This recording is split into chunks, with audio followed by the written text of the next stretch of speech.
Okay, so this is a bit unusual. This is not really what I do often. But you know what? I kind of want to start doing stuff like this. But I'm here to talk about the importance of rhythm guitar. At least in my life, it's been a very overlooked aspect, and I think keeping time is one of the most important things in music, if not the most important thing. A bit controversial, I know, but it's very important nonetheless. Now, when I was younger, I was the type that loved to solo, you know? And who doesn't, right? I would listen to a lot of Jimi Hendrix, Stevie Ray Vaughan, Albert King, B.B. King, the list goes on and on. I was obsessed with improv and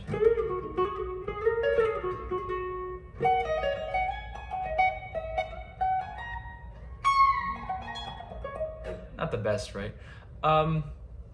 But I was obsessed with that kind of stuff.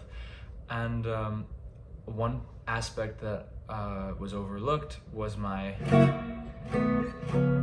rhythm playing.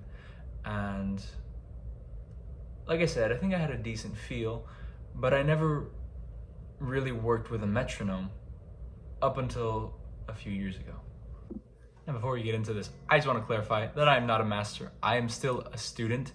By any means am I, by no means do I consider myself a master.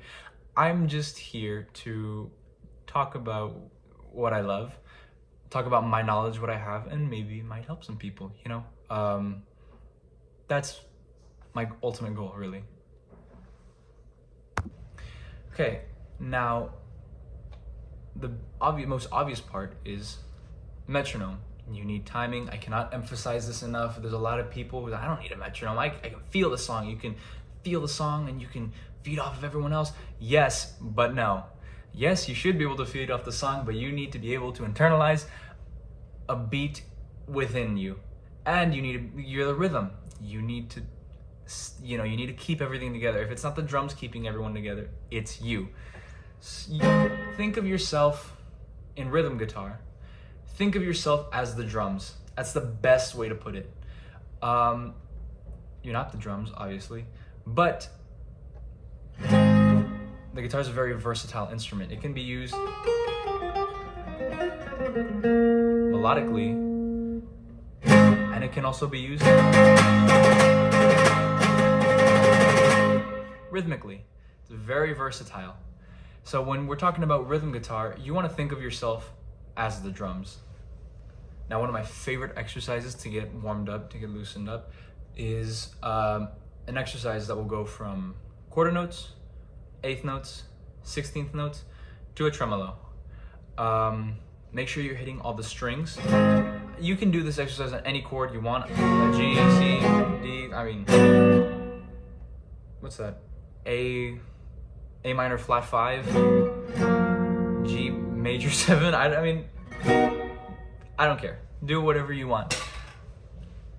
You need to focus on, though, is hitting all the strings, because I'm going to do this on an A bar chord, but if you're doing this, or you're not getting the full sound you could be getting if you just do. See how much better that sounds? So the exercise will go something like quarter, quarter, quarter, quarter, eighth, eighth, eighth, eighth, eighth, eighth, eighth, eighth, 1E and a 2E and a 3 and a 4E and a tremolo, right? I sounded like an idiot doing that, right? But concept still applies, right? So 2, 3, 4.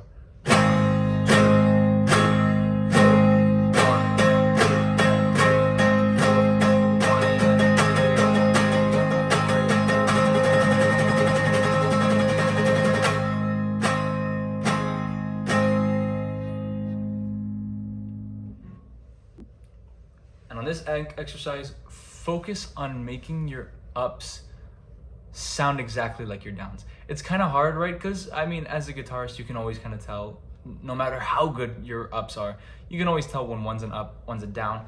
But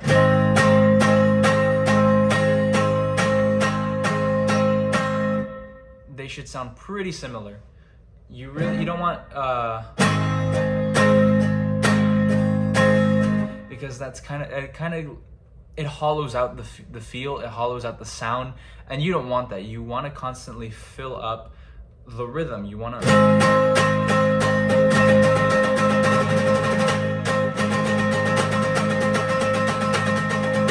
right? You don't want, you know, it just sounds weird and it doesn't sound right, and you don't sound confident either. Make sure that your ups and your downs are very, very, very similar.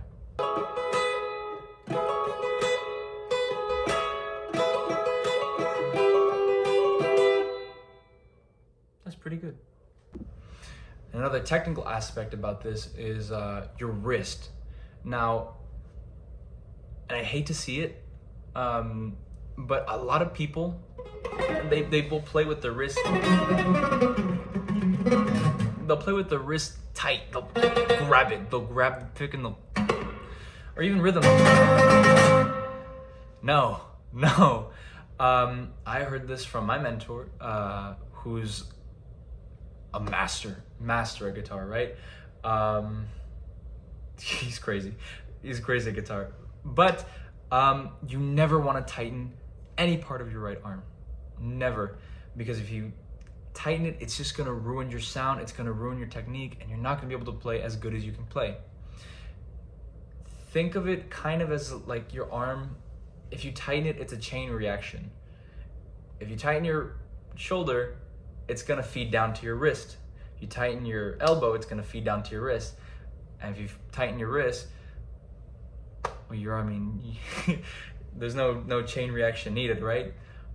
But you always want to make sure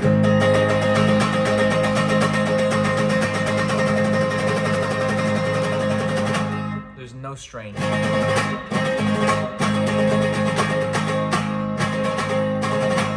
Never any strain. That will kill your sound, that will kill your technique. You're going to tire yourself out super quickly. Instead, when you can just relax. Now, this is something I'm still working on heavily. This was something that took me months. Don't expect to get it within a couple weeks. I'm still working on it. I still sometimes tense up during songs. It's okay. It's normal, really. Just don't give up, because technique is very important. And this also applies to like soloing.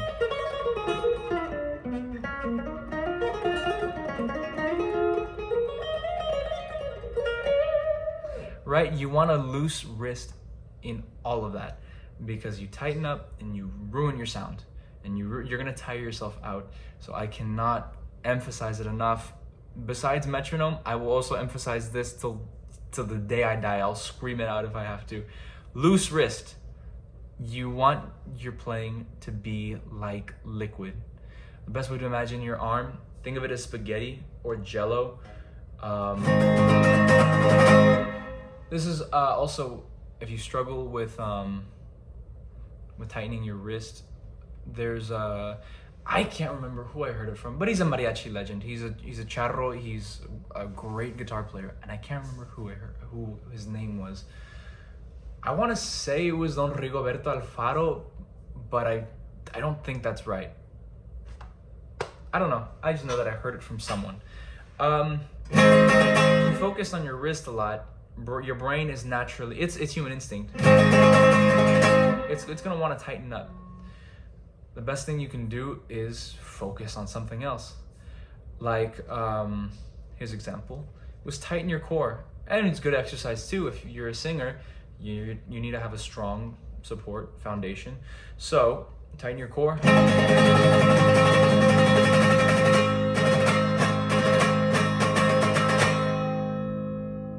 And it does help a little bit, I will admit. So sometimes if I'm struggling with that, I will kind of revert back to that. But for the most part, my wrist is pretty good at staying relaxed, but if not, strong core. Now, what's a good exercise to get your wrist loose? One of my favorites is eighth notes, or up and down pattern is actually a better name for it, right? and then just slowly pick up speed. So for example,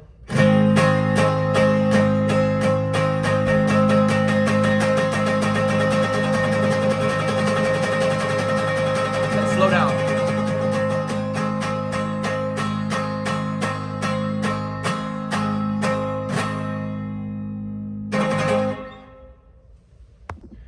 Now I hear, with this next part, I hear lots of different things. One thing that my mentor would personally teach me is that you want to close fingers. You want it all very tight together. You want it concise. And then I see other people play with their fingers out, with, kind of in like in this position, right? Or like they'll do that, or they'll just have them out like that.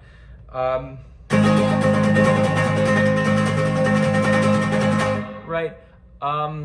Play around with it. Whatever's comfortable with you. I mean, again, I was kind of taught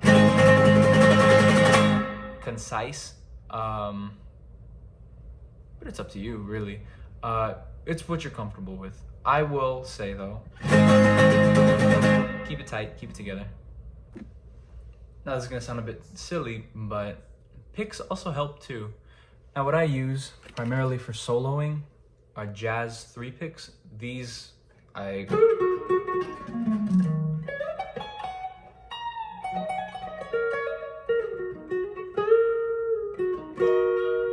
great. I love them. They're not for everyone, right? But I really like them. It makes me... Oops. I feel like I can play faster. It's all tighter. I don't have to use as much movement. I don't have to reset as much. They're very easy for me. But I don't like these for rhythm. These are really, really bad for rhythm. In my mariachi, I will use these celluloid picks, these Fender heavies or extra heavies. These are amazing, but they don't go well with steel strings. Nylon strings, they're fine. But these, I mean, I used it once and like a corner is already like chipping really bad. I don't think you'll be able to see that. Oh, kinda. It's sharp. Instead, I have a grip on this. I don't even like it. It sucks. But instead I use, well, the label's all faded out. But it's the Duralin picks. I can only ever find these on the website. So if you're interested in rhythm guitar, try out these. They're very, you give it a really good sound. I like, and it's,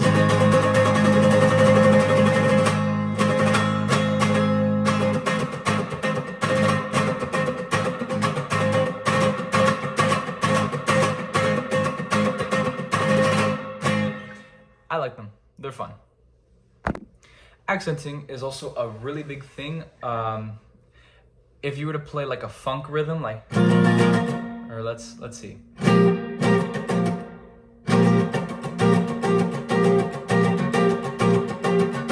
kind of boring, right?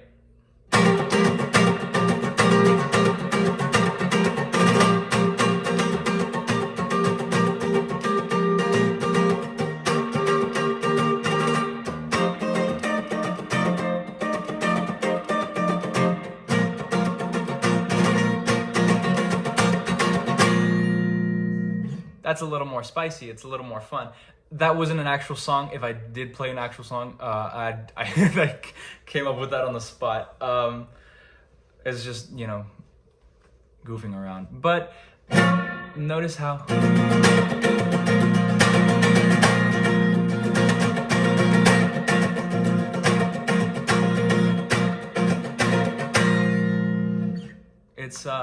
it's a little more exciting because you add the softer 16th notes with the accents, giving it some life. And now this is an exercise that I saw from Tomo Fujita, who's my favorite guitarist right now.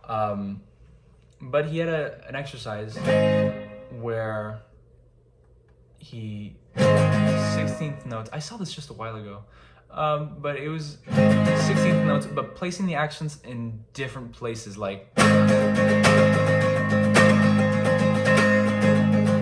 can't remember. I need to look at it again. But I used to do that one. that one is really good. Play around with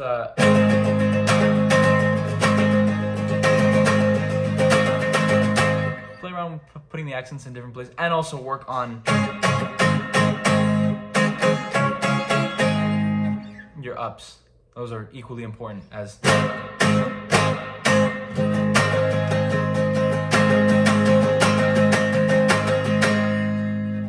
are equally important, you know. You want to have good ups.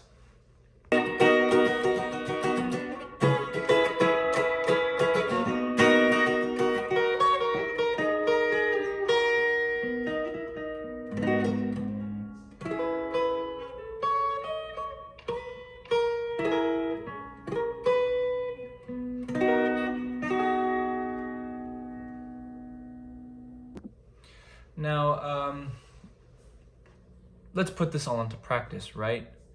I'm going to be playing a chord progression that's from a song called Algo Contigo. It is not played this fast. It is a romantic, it's a ballad. But I really like the chord progression, and has some really nice chords, you know, a little complicated, and has flat fifths and sharp nines and whatever. The fun chords, right?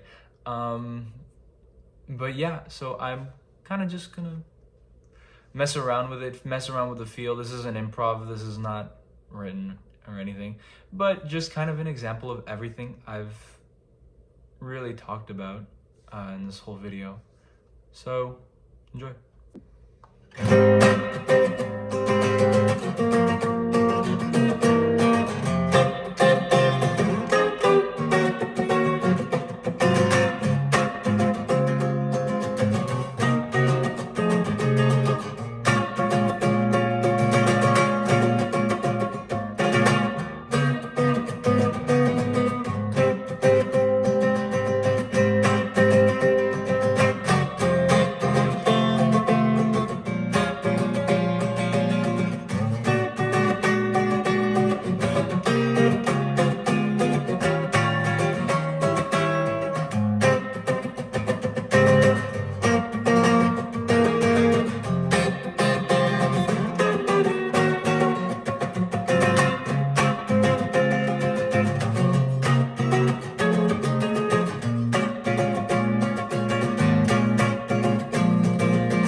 So yeah, that was kind of I guess more of a yap sesh, right? But I kind of want this channel to just be an outlet for me to just do anything music related. I mean, I plan to talk about technique, you know, skill stuff. I plan to do covers. Who knows? Maybe even just day in the life stuff. But yeah, I kind of just want this channel to be just something fun. I don't plan on being consistent because I can't. Time has shown that I'm not great at being consistent with uploads, right? But I do want to upload things here and there because stuff like this is fun. Like I said at the beginning, I am in no way a master. I'm in no way a teacher. I just like getting what I have out there. I know some things. I know, you know, very little in the grand scheme of things. And who knows, maybe I knew something that someone else didn't, and I can help someone else out. That's my ultimate objective. I just want to make this channel about music, my life, and yeah. So that's about it. Please like, comment if you hated it or if you loved this video. Subscribe too. Who knows? Maybe if I get more subscribers, I'll start being a little more consistent But yeah, enjoy. Well, I hope you did enjoy. Have a good rest of your day.